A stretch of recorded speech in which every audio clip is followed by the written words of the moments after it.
Hit a button, Morty. Give me a beat. Oh, this a podcast. I got Ashley Sayles on tap today. Hello. How are you? How you doing? How you doing? I am doing great. I'm a little tired, but I'm doing fantastic. Lit. Appreciate you coming out here. I'm really looking forward to having this conversation. And before we even get started, let people know just a real quick version of who you are and what you do. Who I am Ashley Sayles. I'm a pediatric primary care nurse practitioner. I'm living in Baltimore, Maryland now, originally from Queens, New York. I don't know what else to say. I mean, that's a pretty good, gist of who you are. Yeah. We're going to, get to know you better as we do this. And what's very interesting, what's crazy? Where I wanted to start this conversation is I was going to ask a very cliche question, right? But I wasn't going to try to like be cliche about it, but you're exactly right. But you know what's funny? Today, I don't know if you posted it today, but I saw today you posted that. Wow, you know what I mean? I did. So it was so funny because I was like, that's funny. It would be weird. Not even weird, but it was just like, I was just going to say, fucking, so what's very interesting is I do kind of want you to just, right, because people listening won't know what we're talking about. Right. So just kind of explain what you posted about today and why. Right. So today, it's Nurse Practitioner Week week. So, all the nurse practitioners have been posting about, our careers and what we do. I think a lot of people don't really know what nurse practitioners do. I at least twice a day explain who I am and what my job is to my own patients. Facts. So over and over again? Yeah. They're just like, okay, so the doctor's going to come in, right? And I'm like, no, that I am playing that role here. So your doctor, Ashley, no, not really. But if that's easier for you to understand, we can go with that. Yeah, but anywho, so today I posted with one of my patients and talked about why I became a nurse practitioner, how not really why I became one, but why I am one still today. So basically, when I applied for my program, it was just kind of something that they sent an email like, hey, this is something you can do. You can apply to be a nurse, to, get kind of direct entry into a nurse practitioner program. And I was like, oh, that's grad school. That looks good. And then I know what a nurse practitioner does. They write orders and stuff. But yeah, I don't have to do it, but why don't I sign up for it, right? So I signed up for it and I was accepted. And this is while I was in nursing school. I wasn't even a nurse yet.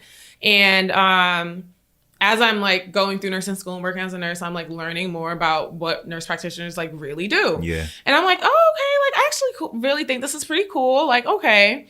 But I was also really falling in love with working in the pediatric ICU as a nurse, which I did for 4 years.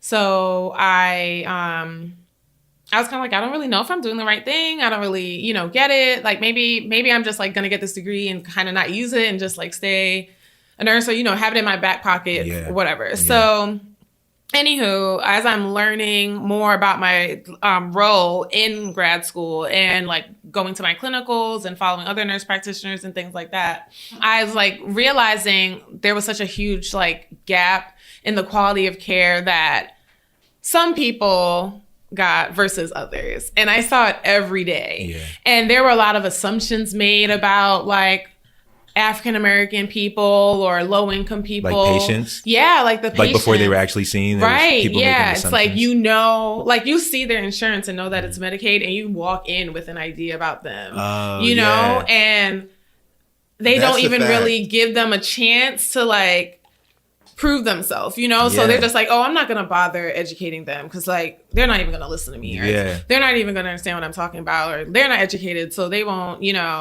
I was just that's not cool. There are definitely so many dimensions. There's so many reasons that someone can be on Medicaid.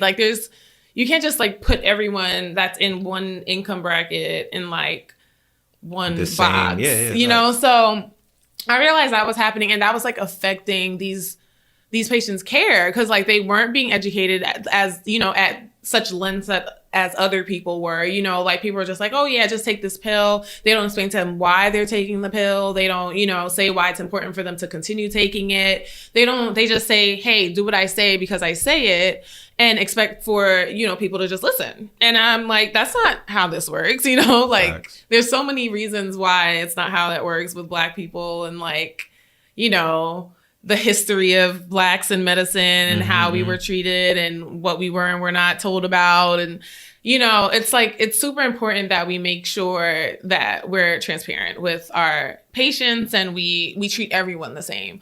So that's when I realized that, like, this is what I'm here to do. Like, I'm here to, like, treat all of my people like they should be treated, you know? And I always want to work with kids, and I felt like I wanted to help empower their parents to not rely on me. Like, I want to be here, but I'm also going to teach you how to take care of your own kid. Facts. You know, like there are things you do not need to call me for. You don't need to come to me for. Like, you can handle this if I teach you how to. You know, of course, there's certain things you have to come to me for, but you Not know, every little thing. Not every little stuff in the seas do you need to take off work to come see me. Straight up.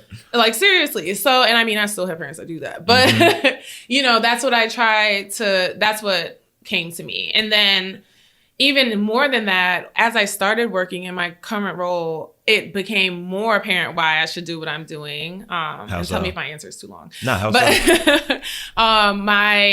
I've noticed how like pleasantly surprised my patients are after they first meet me. So, little background, my job that I'm in right now, it was a small practice with 2 pediatricians. They both had a panel of about like 1,500 patients each. So throughout the year, they're seeing about 1,500 patients. And one of the pediatricians decided to move to Florida. So they needed someone to come in and take over her entire panel. And here I am. I'm like, oh, okay, like I'll do it. You know, like this is so my patients meet me for the first time, and 98% of them don't know that I'm Black. So I walk in, or that I'm young, or, you know, that I have a nose ring, and I have like in the summer, I have a tattoo on my ankle that I have no problem showing. And like, you know, like I walk in, I'm like, hey, what's that? And they're just like, I wasn't expecting you. And some of them, I would say maybe like 15% would be like, oh, like they literally be taken aback. Yeah. Like oh, so you're the nurse. I'm like, yeah, that's me. And they're like, so like, how they old receptive? Are you? And like, or it takes a while to get there. A lot of them I have to prove myself. Some of them, I would say maybe about like a handful of families, I don't think I've still haven't won over completely, but whatever. But I would say most of them by the end of the visit, they're just like, I like you. Like I'm going to switch all my kids to you. Like whatever. Solid. I'm like, oh, okay. But it's my teenage girls that I feel like made me be like, I can never leave this job because I have to be here for them. They're like, I had so many young girls that would come in for like their physicals, and they see me and they're just like, oh my gosh, like I want to be a nurse. They want to be you. They want to be you. Like, where'd you go to school? Yeah, straight up. I want to do that. Like, can I follow you? Like, you know, like they're all so like. What's that make you feel like? I'm just like, oh my God, like, yes. Like, I want all of you to be nurses, of course. And whatever I can do to help you be nurses, let's do it. But like, I feel like I don't know if they had these feelings before they saw me. Did they even know that nursing was something they could consider? Like, how many people that are around them in their families or, you know, neighborhood are nurses? Probably not many. You know, a lot of my demographic my patients' demographic is, you know, they live in the projects. They live in like, you know, like really low income areas of Baltimore. Baltimore is like super segregated. Like if you got money, you're in one place. And if you don't, you're in somewhere completely different. You do not cross paths. And it's like, how many people do they see that look like them that are in these roles? And I don't think it's many. So I like what I said in my caption today is like, I didn't have my first Black provider ever was my orthodontist when I turned 11. He had his own like dentistry practice. And I didn't have another one until about 2 years ago when I got a women's health nurse practitioner who was a Black woman. Everyone else has always been white or Asian. Or mostly men. Except like for here and there, I'll usually have women just because like they always pair me with a woman, but never Black. Yeah. So like, I think it means something to see Black people in certain areas, especially as a child. Like when you only see Black people in, you know, certain roles, then you think that's what you feel like that's all you can do. Yeah. It's just, and it's you subconsciously think that, you know, it's not that you don't want to do something better, but you're just like, is it realistic? Because no one else is doing it. And even like what you were saying, when you see somebody and you can even tell them like, oh, like I want to be like you. It's like, okay, well, like I want to be like Michael Jordan. He plays basketball. Like, you know what I'm saying? So like, I want to be a basketball player. You know what I mean? It's the same type of like, if like the people that I looked up to when I was young, like I wanted to do what they did or just like live life how they lived it. You know what I mean? Right. But it was usually people that I knew, like people that I was close to, or people that like looked like me or I wanted to look like, you know what I'm saying? Exactly. Or emulate, you know what I mean? So I'll give you one real quick story. So I had a patient and she had this really bad like dry scalp. She was maybe about like 13 or 14-year-old girl. And this was the first week of school, mind you. So this was like back in September. Yeah. And she had this real bad dry scalp. And I was like, I really don't know what to say because it's like so bad. It's like super flaky. I'm like, I don't know. So I got the pediatrician that I work with. I told him to come in the room. I'm like, can you help me? Like, I really don't know like what I should do with this. And he's like, oh, okay. Like, there's no problem. I'm going to prescribe this medicated shampoo. I need you to shampoo your hair every other day for, I want to say you said like 3 weeks or something, and it'll like make, you know, get rid of the flakes. And he's like, okay, so yeah, that's it. That's what you're going to do. It's going to be great. Okay, come back if it doesn't work. And he walks out. Yeah. So I'm looking at her and her mama. Yeah. Now, I just said it's the first week of school. You know her box braids were fresh. Yeah. So I'm looking at her like, sis, you ain't about to put this shampoo I was like, no, we both know you're not about to shampoo this girl hair every other day for the next 3 weeks when you just paid $200 to get her box braids done, her edges laid and everything. I was like, all right, so this is what we're going to do. We're going to do the shampoo when you take her braids out, okay? Maybe we could do a little braid rest at that time, maybe a couple natural styles so we could wash it a little easier. However, in the meantime, I'm going to order that same wash as a cream and you're going to put it on her scalp like it's some like grease, okay? So wow, that's crazy. So it's the same medication, the same treatment. It's going to take a little longer, but I understood that she at least could preserve her hair. She can do right, and she can still start the treatment for what she's going 2 weeks through later or something. Yeah. And we'll all, you know, she still has her medicated thing going on her part areas at least, and then we'll work on the rest. That's, and see, like, he didn't even That's what's that called, like tact. That's right. Like he just said, all right, so you have to wash your hair every 2 days, right? And he's like, he's Asian, like he just didn't know. He's like, I would wash my hair every 2 days. If my, you know, he doesn't understand. He was like, I know your hair's a beautiful hairstyle, but I was like, it's no but about this. Like, this is the the first bread's week. been paid. Like, school's it's the first week. Like they just taking pictures. This is the first week of school. We can't be coming in here looking crazy with our no. So that was one of the times where I was like, oh my God, like I have to be here. Like no one's going to know how to help them. That kind of like leads me to like another thing I want to know. When you were young, what did you like look up to? Like, or who did you look up to? Or like, what did you want to be when you grew up? Was it always a nurse? I think I wanted to be, so I think the first thing I wanted to be was a teacher, actually. I wanted to be a 4th grade teacher. I was very specific. I don't know. I can't remember why it was 4th grade, but I know that it was 4th grade, and I had a reason. Did you have like the best 4th grade year? I don't think it was any particular. I don't think so. Do you like kids?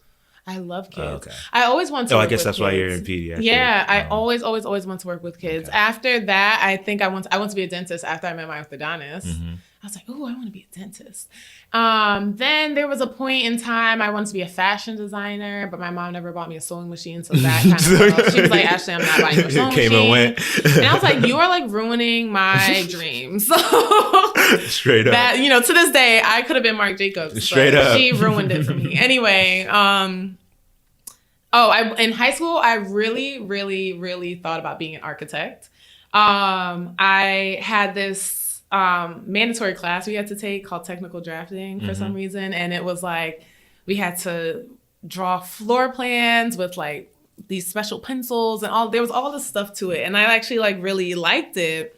Did you like the drawing? Like, what did you like about? Because I've wondered this about architecture. Yeah. What draws people to it? Is it like I want to build? Like, I don't think I've ever, as a kid, thought I want to build a building. Right. Of course, I'm not like I don't think like everybody, of course. But like, why would a kid think that? You know what I mean? Like, that's something that I'm like, why would a kid think that? It was never something I thought I would like until I was in that class. Also, that was another Black teacher that's kind of crazy. No, that's very interesting because again, I asked the question, but I don't think you answered what about architecture. So with architecture, so that teacher was like just the bomb at what he did. Yeah. And then I always liked math, and that class was very, very, very precise, like to the like 1/32 of an inch. Like if you messed one line up, your whole drawing was messed up. So it's like I liked the precision of it. Mm-hmm. I liked, it was just like there was right and there was wrong. Like there was no in between. Facts.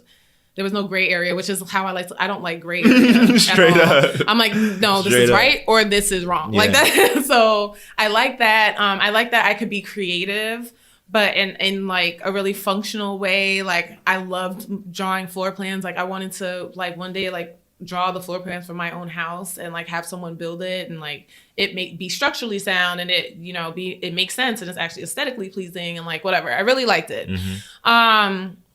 And like I like drawing it and I liked it even better when we started to learn how to do it on the computer with like the architecture software. Yeah. So I took another class called architectural drafting where we really got into architecture and I was good. Like I was good. My teacher was so impressed with like everything I did. Like I was the bomb. And when it came to, that was my junior year and we were talking about like, no, that was my senior year. And I'm like applying to colleges at the beginning of the year and stuff. And he's like, all right, so what schools are we looking for architecture? Like this school has a great problem. And I'm like, I'm not applying to architecture. Really? And he was like, what? Really? Yes. Like, I mean, livid with me. This is I don't think a lot of people, only people that went to high school with me, like, know this story. Yeah. But, like... That's crazy. Like, you were a prodigy type shit, and you were like I'm walking away from the game. But, like, I was good. No, like, that's what... This is a crazy story. So, and I'll tell you and I think the way that I am right now, this story has a lot to do with it, and I think I've, like, repressed it. I feel like you're, like, my, like... Therapist real quick? Okay, let's get into it. Let's get into it, please. So I didn't apply to like architecture programs because I never saw any women architects. Mm-hmm. I definitely never saw any Black women architects. And I was afraid that people would see me as a Black woman and wouldn't think that my like work would be good. Yeah. Like and this is me at 17. Mm-hmm. Like I was like, Mr. Rebel was his name. Mr. Rebel had to work really hard. He was a Haitian immigrant and he came to this country and he was like, I'm a bomb architect. And like, he had to work to get where he was. Mm-hmm. And I'm like, I mean, I'm good, but I don't think I'm better than like, white architect over there who's like, daddy is probably an architect too. And like, whatever. I'm like, and this is that was the kind of job that people like had to want to come to you. Like not like healthcare where you can't like you have this and then like you can kind of work anywhere. Exactly. Like healthcare, I guess it was a safer option for me. Like I was like, I know like no one can not pick me. If I'm here to do the job, I'm here to do the job. Yeah. Which is like kind of like crazy to think about because like to this day, and my mom even talks about it. She's like, you're gonna go back one day and like get a degree in architecture. Really? Do you feel that way about it? Like,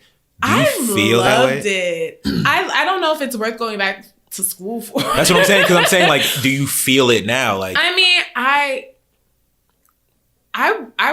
would. I don't know if I do it professionally, but I still feel like I could sit down one day if I were to like sit down in front of the software and like play with it. You could play with it. Yeah, I think I would like still build my own house. If I were to ever come into that kind of money, I would do it. Yeah, because what's interesting is like just the fact that like if given some free time, you would play with it. That's kind of how I do what I do. Like I feel like I'm just playing with videos and I'm just like learning it in a way where it's tough enough to like I'm just like playing around. You know what I'm saying? Just playing around, trying things, and like I don't get too like I'm not. Like there's it's crazy because you said you don't like there's right and there's wrong. You don't like the gray areas. I feel like with creative creative stuff, and not to say architecture is not creative, right. But I feel like there is gray areas. Yeah. But like you kind of decide what's right and wrong. Right. You know what I mean? Like what right. looks right to you and what looks wrong to you. Right. You know what I mean? Right. It's like, and it is like that with architecture because it's like, yeah, like things need to be really precise and you can't mess up. However, what it looks like, what precision is to you is like you conjured it up. Right. You feel like me? a lot of people like doors on, the right side of the room, but I can put it in the middle and I can make it work, whatever. But like, I don't know. It's definitely something where like, I think I repressed it because I get really sad at myself for allowing fear to stop me. Yeah. Like I could have been a bomb. Yeah. And it's so crazy because I remember I had a friend in college. Meanwhile, I'm a sports medicine major at this point, and we all lived in the same dorm, and he was an architecture major, and he did not know how to use that software. And I used to sit up with him, showing him how to use AutoCAD. I was like, okay, this is how you do it. He's like, why are you not this what major?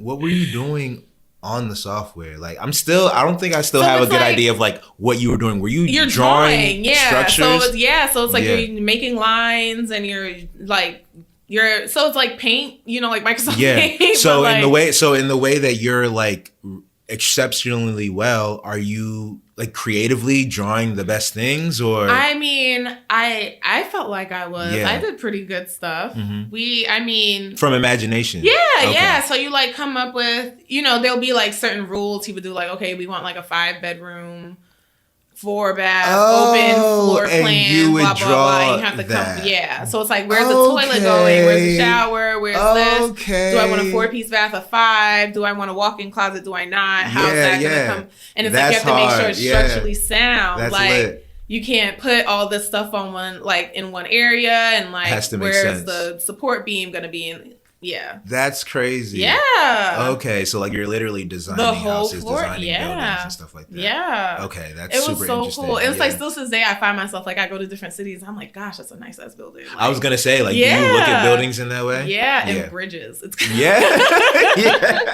I'm terrified by bridges. I don't like terrified them really, but I'm just like I hate bridges. There's certain kind of bridges because we learned about bridges in that class too, or was that another class? I can't remember, but like. There are certain kinds of bridges that I prefer to go over than others because I know they're usually more structurally sound. Like the ones that go down the most are these types versus those types. Okay. So I'm like, oh, I don't want to go on this one. Yeah. Facts. And it's crazy because like when you're driving, it's like I'm going. You know what I'm saying? Like I'm already en route. Like you know what I'm saying? Like shit's happening. Yeah, no, that's crazy. It's like once you're there, you're committed to like this is my fate, and I know that my fate. I'm not. I don't really fuck with bridges like that, yo. Like I can relate to that. Yeah. I'm interested in knowing. Mm-hmm. So you make the decision to not go to architecture school. Is that? Yeah. I guess school? Like school for architecture. School for architecture. I don't even know how you would say that. Going to architecture program. So what drives your decision to like what you ultimately do go to school for? Oh, we don't got enough time for that. Really? But there were so many. There was just a like. The way that I live my life is more of like what I feel right now and what opportunities are in front of me right now. I don't That's really the way to live it, I think. To this day, I don't have like this end goal. I don't know but like people say have a 10-year plan. And like I have an idea of what I would love to be doing in 10 years. And I think I'm working to it, but I feel like that 10-year plan can change tomorrow. Yeah. You're also open to like different things. Is that what you're saying? Like you're open to stuff? Yeah. Like, and that's the thing. I probably have like 4 different versions of my 10-year plan that I would be okay with. Also. Yeah, no, facts. I feel the same way. That's why I'm like, so like, I guess maybe do I have an ideal one where like I'm retired? Yes. Like, straight up. Living on a yacht in Ibiza. Absolutely. That's what I want to be doing. But like, even that, I don't know if that's what I want to be doing because I feel like I miss my patience. No, like, facts. I don't know if there's And I think you would have to do something. Yeah. Like you can't, like chilling will make you bored. Right, you know exactly. Like I don't think there's any 10-year plan where I'm not employed. Yeah. But I don't know. I guess I try something, I think of something, I do some research. I'm like, maybe I want to do this. And I try it in some way or the other. Mm-hmm. I find out I don't like it, and then I like move on to the next That's plan. how you should do it. Straight up. Like you should try things and see if you like it, see if it sticks. Exactly. So it's like I thought. So when I went into college, it was pre-med. Pre-med was it, and like I was like, okay, I'm gonna be a pediatrician, and it's so funny because I'm basically a pediatrician, but I love the fact that I'm not a pediatrician. Why is that? I love being a pediatric nurse practitioner. Oh, because pediatrician is more loaded. Or? I like the nurse practitioner role more than the physician role. I like the way that you're taught better. I like not that we are taught better. I like it. You better. like it better. Yeah. I just like that role better. But I thought I want to be a pediatrician. Then I realized how much school / residency / whatever else I'd have to do, and I was like, I don't want to be in school that long. Like, straight up, I don't want to do that. I want to make money faster. That was really one of my biggest motivations to not do it. And then that also showed me that I was not passionate about that. And then I was like, okay, I'm in this major right now. Like at that point, my major became sports medicine because I didn't want to take organic chemistry. So I had to find a way to still be pre-med or to still like leave with some type of sciencey medicine degree without taking organic. Yeah. Yes. So I was like, okay, I did sports medicine. I evaded that. And I was like, okay, so what am I going to do? Wait, what scared you about orgo? Did you hear about it? Or? No, I started it. You started and it. And I dropped that within the first 3 days. Oh, and class. Then you were like, how can I not take this? Oh, yeah, okay, we're not taking this class. Yeah, I thought you had like heard things. 2 of them. Yeah. When I got to school, I had heard things about, because I was a biology major. I had heard people talking about like organic chemistry. I ended up taking it like 3 times. Yeah. That wasn't going to be my story. That shit was hard, straight up. I was like, nope. So I went to sports medicine where you didn't have to. And then I was like, okay, I'm in sports medicine. Like, what kind of things would I do with that? And then I was like, ooh, I would love to be like maybe a sports physician. Yeah. Or like, an athletic trainer or a physical therapist or something like that. So then I worked as a physical therapy tech. Where you kind of like help the physical therapist. That's crazy. Yeah, I've done that too. Yeah, I was trying to be a physical therapist for a while. So really? Before I started doing this, I was going down the physical therapy route. So I was a PT tech too. Yep. Yeah. I didn't like it. Yeah. I was like, I don't like this. What did you not like about it? I wasn't passionate. I didn't care about it. Like I was like, gosh, I do not care about stretching people. I really don't care about walking in through little exercises. Yeah, some people did not smell great. I mean, I know, yeah. And you have to be really close to them. Which I mean, I definitely had to as a nurse as well. But like, there were ways to evade that. Sometimes I could just put a mask on for no reason. You would look weird doing that in physical therapy. Like it was just. Anyway, so I was like, I don't want to do this. So I honestly did not know I want to go to nursing school until the Christmas break between my first semester senior year and like my last semester of college. I Googled how to become a nurse when you have a degree. And I found out about these newfangled accelerated second degree nursing programs. And I was like, oh my God, like you use the credits from my first degree, and then I just do nursing classes, and then I'm a nurse in 18 months. Like, that is bomb. I'm going to do that. So then I just went into that. And then while I was in that program is when they told me about this nurse practitioner thing, when they emailed me. And I was like, okay, I'll sign up for that. Yeah. And then when I'm in school and when I'm working is when I'm like, oh, this is why I'm doing this. And like, I was like, okay, I like this. Like, I'm really happy I'm doing this. So you kind of just like ended up in it, ended up enjoying it. Yes. But it's like, the thing is, I would not have stayed if I didn't like it. Yeah, yeah. Because I didn't stay in anything else. Yeah, like everything else I didn't like, I was out. Yeah. And I mean, I loved it. Like as soon as I got into nursing school, I was like, oh my God, this is it. This is it. Like I love it. I love it. I love it. And like it all kind of came really full circle because I used to be like a sick kid. Mm-hmm. And I used to be in the pediatric ICU. You used to spend time around a lot of nurses. Yeah. And then my mom's a nurse. Yeah, and yeah. like also a nurse. And I love my nurses. Mm-hmm. It's like, it's funny. I never thought of my family as nurses, even though they were nurses, but like my nurses that took care of me, they were nurses. Straight up, yeah. It's like, but I was like, oh my God, like this is so cool. So full circle. Like I get being a kid in the PICU. Like I've been a kid in the PICU and I know how to, how this feels. And I don't know. It's just everything. Like as I was doing it, I was like, oh my God, like, I'm really into like energy and karma and like you're supposed to be where you are for a reason and stuff. And I'm like, this is not an accident. Yeah, like there's you a feel that reason way I didn't about like this. physical therapy. There's a reason I didn't do architecture. There's a reason, like all of those things happen for a reason. I think they all, even though they didn't happen, they taught me something. Like not going into architecture, like I still feel that to this day. I'm like, I feel like I should have done it. And now it's like, there is literally nothing you can't do, Ashley. Like if you want to do it, you could. It doesn't matter you're black. It doesn't matter you're a woman. It doesn't matter you're tall. It doesn't matter any of that. Like you're gonna do it. And like, I think I wouldn't have felt as strongly about that if I didn't give up an opportunity where I probably could have been really great. Yeah. Even though I don't regret it. It's just like. Do you feel like seeing and feeling some kind of success in this kind of makes you feel like you can do anything you want to do? I mean. Because I be feeling that way sometimes about like, just like, damn, like I can really like, you know what I'm saying? I made this happen for myself. Like I'm what else can I make happen for myself? So you know what I mean? And this is probably going to be the cockiest thing I've ever said in my life. Oh, please. And I don't mean to sound this way. I say things that sound cocky all the time, but it's just like, really please show your self-confidence. No, just please show the self-confidence. But like, there's nothing that I've really tried that I wasn't good at. Yeah. If I wanted to know how to do it, I'm going to figure out how to do it. Like, will I be the best person at it? Probably not. Like, will I be as good as I was in architecture and everything that I ever tried? No.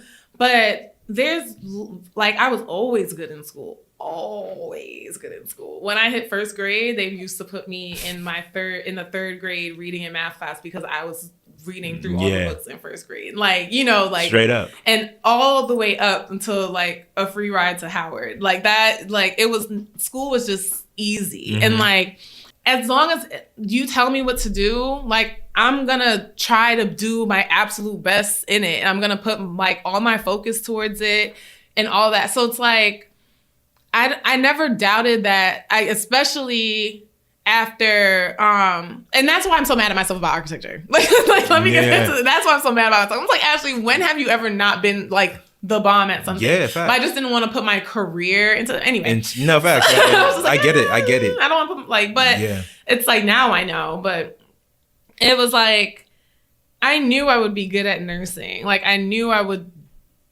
be good, but it was just like.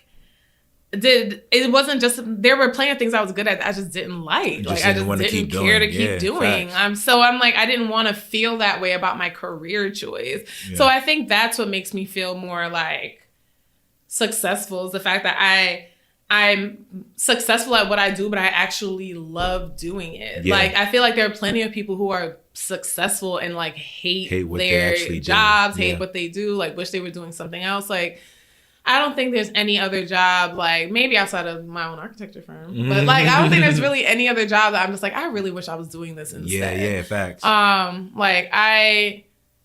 of course there's downsides to everything. Of course. Everything. Yeah, like, that's the crazy thing. I think people don't realize, like what's crazy is I know I love what I'm doing because I kind of like just go through the down parts. You know what I'm saying? I just kind of like like it's like I'm going through maybe a time that feels really shitty and I'm just like, well, I'm doing it because it feels like the habit of what I do. And then I look back and I'm like, damn, like now this is a good time and that was like the bad time is behind me. You know what I'm saying? Like and it just I didn't feel no like I'm not gonna do this anymore. You know what I'm saying? I didn't feel that. I just like did the you know what I'm saying? I went through the shit and like I just kind of, you know what I mean? Absolutely. And that's kind of how I know I actually like the thing that I'm doing because the other things when there are like hurdles and like shit parts, I really don't feel jazzed about doing the thing. You know what I mean? That was me working as a server. I was just like, oh no, like I gotta go. Yeah, facts. I'm just like I'm not into this thing anymore. Like it's not worth the shit that comes with it. Whereas like other things, you know, especially when you start to see like positive results and positive reinforcement, then you're like, okay, I am good at this. Like, the world notices some sense of like I'm putting effort and they recognize that effort through like they actually think I'm good. You know what I mean? Yeah. So that also kind of keeps you motivated to keep doing the thing.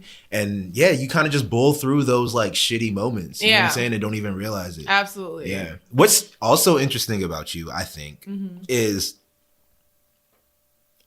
in being a nurse and just like also all the types of stuff that you do, you also make like amazing content.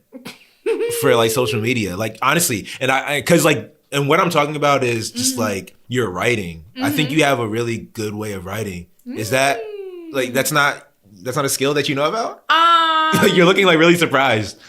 But like I think you make good content, but what resonates with me most is how you kind of like share your experiences and your stories like through really good writing and like long captions that are like worth the read. You know what I mean? I try to make it worth the read. Yeah.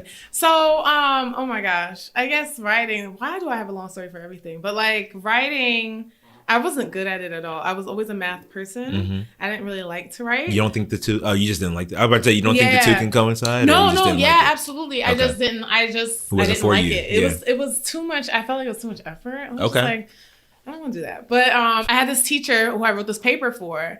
And I was like, this paper is lit. Like, I know this is bomb, whatever. And she gave me an F. Whoa. And I had never seen that letter in my life. I don't know what that's about. Straight up. And I was like... And you were super confident that like hit you like a sack of bricks? This was it. Okay? This paper is lit. Like, I was like, what do you mean? Like, I went up to her. I was about to pull the race card. Yeah. Like, I was about to go off. Yeah. I was like, sis, like, this is it. And she like went through with me, ripped it to shreds. She was like, this, you said this. What did you write about? I don't even know. Oh, you don't remember? I think I put that really far. Yeah, you buried it down there. Yeah. That is in my basement. It like crushed you type shit at the time? I felt some type of way about that. It was an English class. It was some type of creative writing about something. And I thought I was lit and I was not lit. So she taught me a lot about style of writing, and I learned a lot in that class of just about like writing style and like,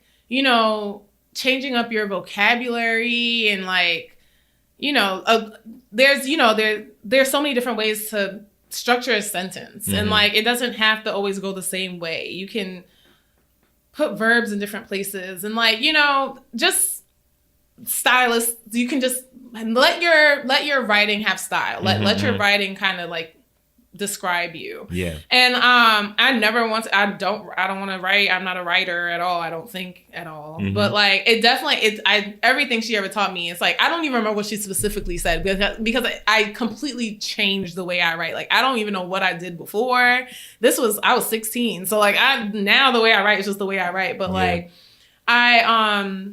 I remember she did it. Like she completely woo. So when I think the first like writing I was ever super proud of was my college admissions essay to Howard. I wrote about, so I used to dance and I was like getting back into it. I used to tap dance and I did all of them, but tap was my favorite. And I wrote my essay in the second person, which no one ever writes in. Give me an example. First person long time is since English class. Yeah. Like you know, I, me, we. Third person is like you like say the Ashley. Name. Yeah. What? Second person is like you. You. So you're telling someone what they are doing. Yeah. So no one writes in second person.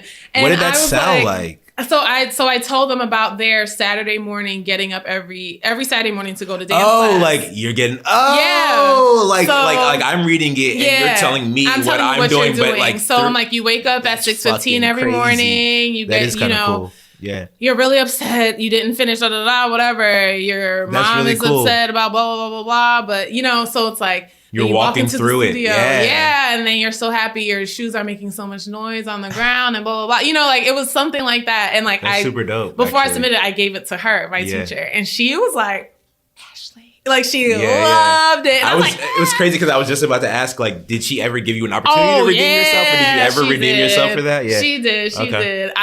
So I showed it to her and she loved it. And I was like, facts. Like, do you remember what she gave me? And like, of course, I got in because that essay was a lit. I need to find it. I have it somewhere. No, that sounds super dope. It was like and that was like the one thing I was like super super proud of. And like ever since then, like all my papers, I made sure like they sounded good, even though they had like what was required in it. Like I wanted it to sound good, and like that's even what kind of like led me now. I started like a little resume business, and that kind of helped me with that because you like when I read people's resumes, I'm like, oh, this doesn't sound good. Yeah, like I'm just like, it's this, not well right? written. Exactly. It I'm might like, have good stuff on it, but it's not well written. Yeah, I'm like, ugh, like I'm not like, ooh, this sounds facts. nice. I'm really into writing. Yeah, I'm really into writing. I'm not gonna say I'm a good writer. Yeah, but like, I can recognize good writing. You feel me? Yeah, no, seriously. And I'm trying to be a good writer. Like I know when I'm just like, ooh, and I may not be able to describe it in anything other than a face, like, I don't, you know, but like, but I'm just like, oh, I don't like this. I would like this better. Yeah. So like, that's how writing started, and I guess with content, like that word I don't even know, like I'm just like, oh yeah, like people are like, oh, you're a content creator. I was like, am I? Okay, so so that's very interesting, because like, so how do you approach, like, because you definitely have a look and an aesthetic to your so shit. that has come. Okay, that has come. I didn't have any like plan to for this to happen. Yeah I didn't in the beginning. This was just my Instagram from college. And I was gonna say, like, do you approach, or back then when you were in college, were you active on social media? Ish, like I used to be on Twitter like crazy. Twitter,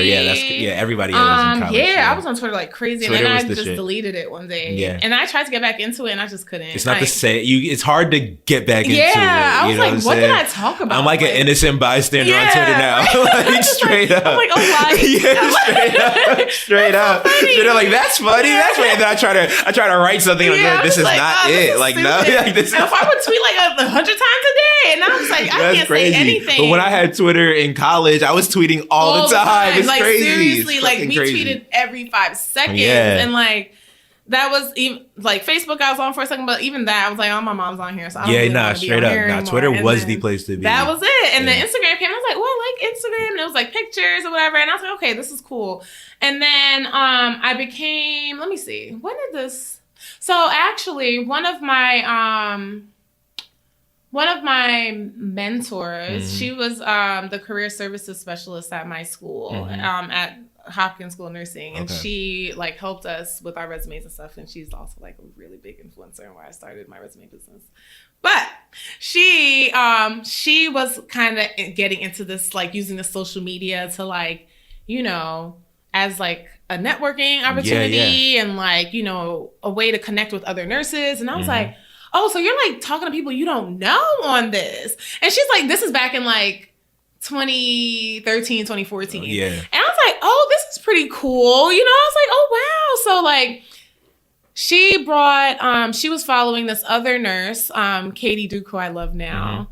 I've heard of her. Yeah. She like makes scrubs and stuff. Is that she the same does? person? Well, that wasn't what she did up until recently, but she does have a scrub line now with this really big scrub company. She was like one of the first like nurse influencers. Okay. And so she came to talk at my school of nursing. I don't even know what she talked about because I couldn't go. I can't remember. Oh, really? But I remember I was so mad I couldn't go because I was like, oh my God, like I want to meet her. And like I followed her and like, that's when she kind of showed me more about like, oh, there's so many other things about like nursing that people are doing. It's like I started following all these scrub companies and I started following all these other cool nurses like that are nursing doing was things. A world. Yes, I had no idea. So I was like, oh my gosh, this is so cool. But even with that, I was just like, oh, like I'm kind of using like Instagram to flex. Like I'm on here in my cute outfit. I'm on vacation. Straight up. I like following y'all, but like, oh, I'm cute at work today. Or like, I'm cute in Miami. It's not like on some professional exactly. shit. It's I was more just like, some, oh, you know, and then I was like, oh, well, I graduated and like, you know, like stuff like that. So it was just sharing my life. You know, this is like what it was. And now I'm like, you know, I'm starting to follow new people and people are starting to follow me. And I'm like, oh, cool. You want to see what I'm doing? Cool. Like, cool. Let's see what's up. So then I started to go to some like events. Like I like started following these pages that they were like, oh, we're having like a networking like event and like, you know, dinner and blah, blah, blah here. And we're doing this there. And like, we're having like a little workshop here and blah, blah, blah. And I was like, oh, I'm going to go and like meet other like, you know, Black nurses who are doing awesome things and they're like in different cities and like some are travel nursing. I'm like, oh, I want to do that. And I'm like, you know. Travel nursing is probably lit. I remember we had a travel therapist when I was working in physical therapy. We had a traveling physical therapist. And I was like, this seems like I did it. That's dope. When I was in California for a bit. Like it was so fun. It was like, that was like the kind of stuff I learned about from all these like events and stuff. And then I started to meet more people who were on social media and I was like, oh my God, like I really like this. And then I saw what they were sharing and I was like, oh, like I have stories. Like that. Like I go through this too. You know, straight and I was up. like, oh, I can share stuff like that. Yeah. So then I honestly, it wasn't until I started to share. Like I would always look back to see like when did this start? Like how did this happen? And like I started to share like what I was going, like why I love being a PICU nurse, and like what it was like on my first day as a PICU nurse. And like people liked it. Like people are commenting like this is so dope and like whatever.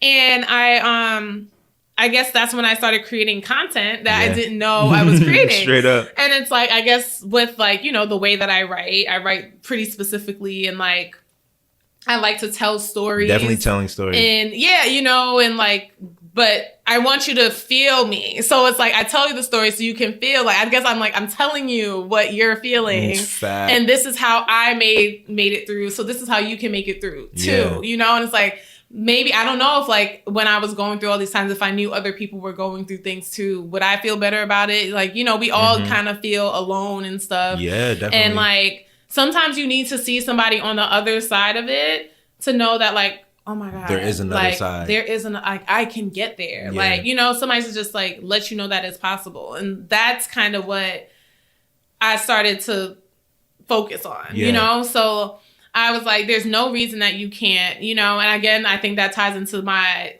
architecture story where I was like, you know, I felt like I couldn't. Like maybe if I saw a black architect on Instagram, I would have been like, all right, I can do it. Straight up. No, that's real. Back in 2009. But straight up. I was just like, it made me want to be able to tell young people and other people that looked like me. And I was really intentional. I started to be really intentional about my content. But I think that does happen gradually. Yeah, like over time. I think I became really, really intentional last August after I went to a workshop to learn about being intentional about my social media and like learn about how to grow your social media. Like at this point, I'm at a point where I want it to grow and I want to start, you know, being able to host events and like do things like that where I can bring my message from social media into the real world. You know, that's something I'd like to do at some point. Real quick. When you went to this first event that kind of like changed your perspective, what did you learn that you started implementing, if there was anything specific that you can remember?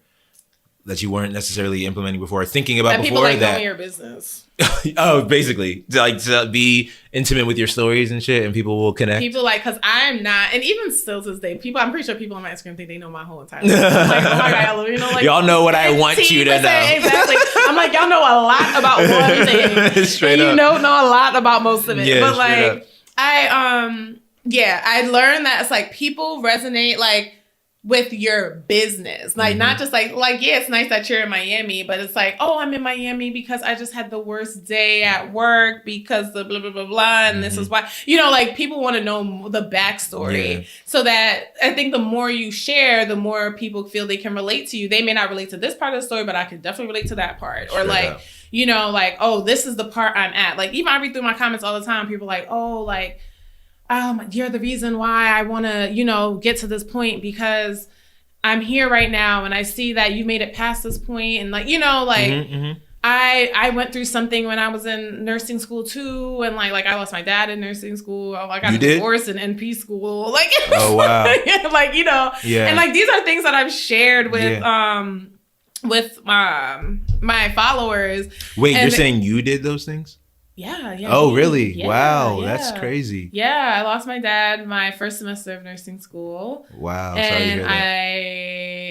I had my ex-husband put his hands on me while I was in NP school.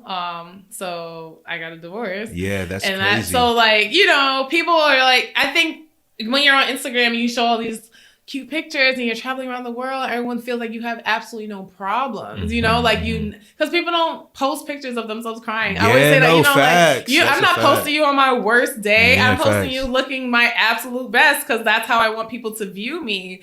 But like, I also want people to view me for my resilience and my strength. So it's like, I'll tell you about it. And I like to tell people about it after the fact because I want to be able to tell them how I made it through. Like, not just, oh, I'm here, I'm so sad. Like, let's all sob together type. Exactly. I'm just like, yeah, I sobbed. And I definitely took my time to do that, but I definitely had to get off my ass and finish what I started. And you can do it. And this is how I did it. You know, you give yourself time and whatever, but you you still focus on your goals and you take care of yourself and whatever. And no, those are the types of things that I shared.